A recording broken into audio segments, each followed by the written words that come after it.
Shalom bien-aimés frères et sœurs en Christ, soyez les bienvenus à votre émission 7 minutes pour revenir à l'évangile. Voici le thème donc de la soirée. Les chrétiens sont-ils des petits dieux?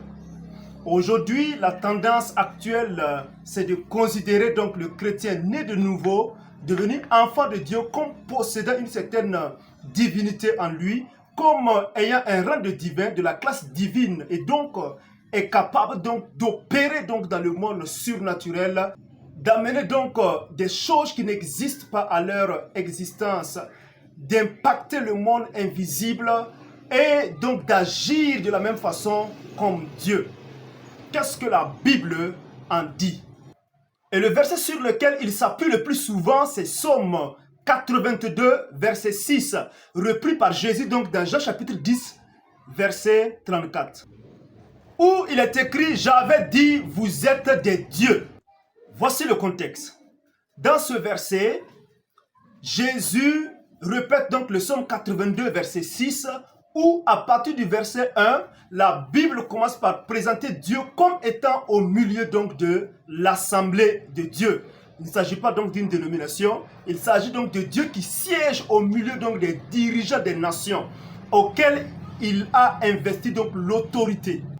Le mot Dieu dans la Bible a plusieurs sens. Il peut s'agir de Dieu lui-même, le vrai Dieu. Il peut s'agir également des dirigeants humains, tels que les juges, les magistrats, les présidents, les rois.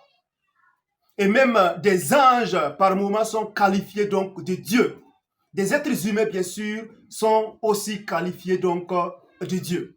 Le psalmiste donc ajoute au verset 7, « Mais cependant vous mourrez comme de simples hommes. » Ils ne meurent pas comme Dieu, comme des dieux, tout simplement parce que ce sont des hommes. Pour commencer, l'être humain commence en tant qu'homme et il finit sa vie en tant qu'homme. Ces êtres humains auxquels la Bible qualifie de Dieu sont en réalité des hommes auxquels Dieu a mandaté. Ce sont des ambassadeurs qui devaient donc porter la parole de Dieu. Ils avaient l'autorité pour parler au nom donc du Seigneur. Dans Exode chapitre 7, verset 1, Dieu dira à Moïse, « Je te fais Dieu pour Pharaon. » Cela ne veut pas dire que Moïse est devenu donc Dieu au sens strict du terme ou qu'il ait eu donc la nature divine en lui, mais qu'il devait parler sous l'autorité de Dieu devant Pharaon. Le même verset est traduit dans la Bible française courant 1997 par ceci, « Je t'investis d'une autorité divine vis-à-vis de Pharaon. » Alors c'est bien clair que Moïse n'est pas été Dieu au sens strict du terme ou qu'il est hérité de la nature ou d'une certaine divinité en lui, mais ça veut simplement dire que Moïse est Dieu dans le sens où il a une autorité que Dieu lui a accordée, une autorité déléguée qu'il doit agir au nom donc du Seigneur. Exode 37, verset 16 dit que c'est toi seul qui es le seul Dieu. Dieu n'a pas son égal, Dieu n'a pas d'autres personnes devant qui peuvent donc se réclamer Dieu. Dieu est seul, Dieu est unique.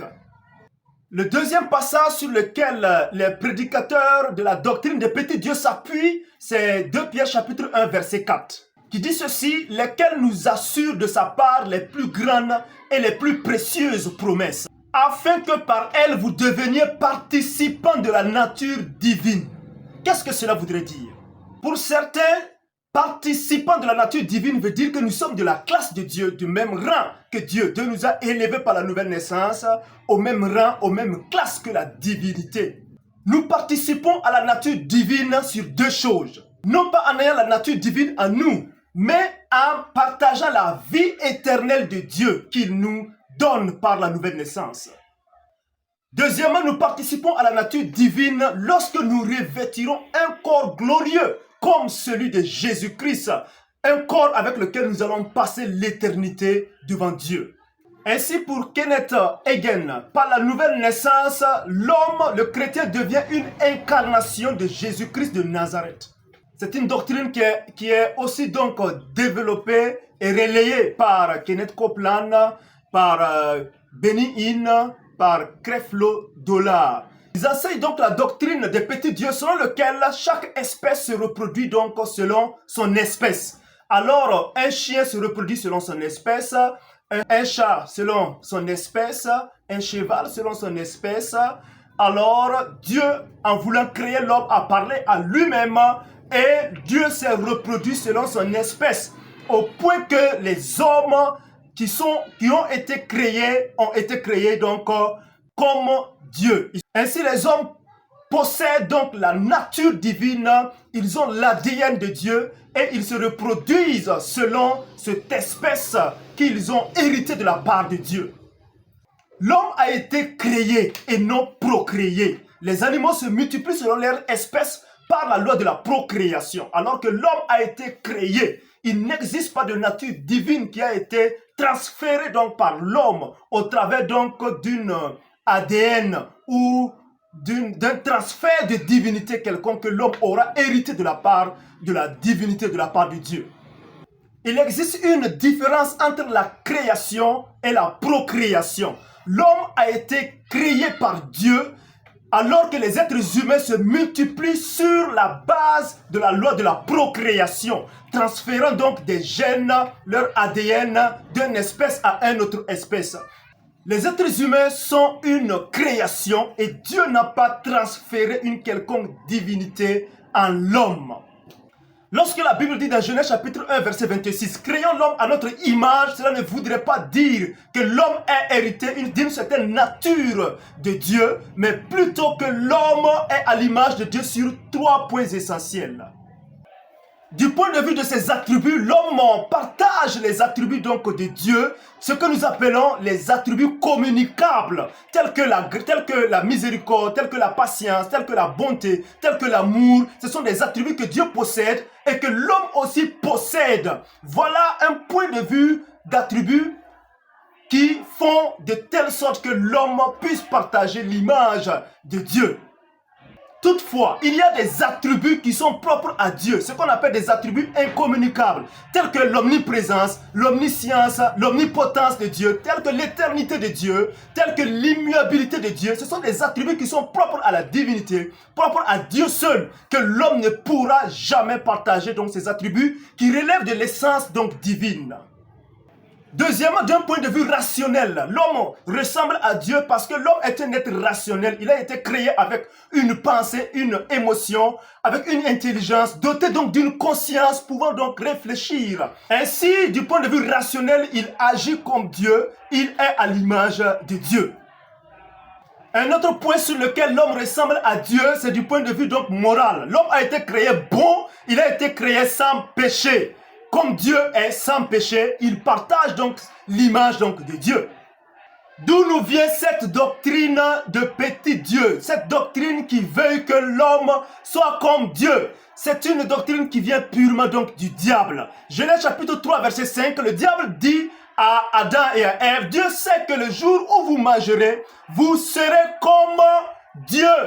Vous serez comme des dieux, connaissant le bien et le mal. Adam et Ève connaissaient bien sûr, savaient distinguer le bien du mal, puisque Dieu les a donné cette moralité, cette conscience de pouvoir le faire. Mais Satan voulait qu'ils expérimentent le mal et le bien. C'est du reste le même péché qui a fait chuter Satan. Ésaïe 14, verset 14, où le diable disait, « Je monterai sur les nues, je serai semblable au Très-Haut. » La version Parole de Vie 2000 dit que je serai comme le Dieu très haut. Ainsi, les chrétiens n'ont aucune divinité en eux. Ils ne sont pas au rang de Dieu, ils ne sont pas de la classe de Dieu. L'esprit humain est humain. La nouvelle naissance n'introduit pas le chrétien dans la dimension de la divinité. Le Saint-Esprit vient en eux, habite en eux, mais cela ne fait pas d'eux des dieux. Ils n'ont aucune nature divine en eux. Jésus seul avait les deux natures. La nature humaine sans péché qu'il ajouta à sa nature divine qu'il avait depuis les temps éternels. Les deux sont réunis en une union hypostatique. Le chrétien n'a aucune nature divine en lui. Il est humain, il reste humain et il meurt humain. Cette doctrine des petits dieux a été inventée dans le mouvement Parole de foi tout simplement parce que on a voulu diviniser l'homme. C'est une religion qui prépare la religion mondiale où l'homme sera Dieu, l'homme sera vu comme le maître de la divinité, le maître, le centre de tout l'univers. Et l'homme n'a pas besoin de Dieu pour avoir ce qu'il veut.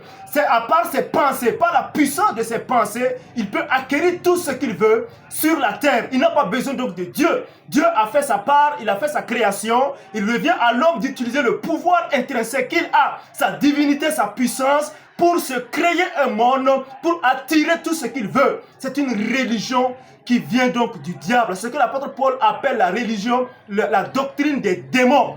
Le chrétien est humain, il meurt humain. Que Dieu soit béni. Restez connectés. Plus d'enseignements centrés sur la Bible. Shalom.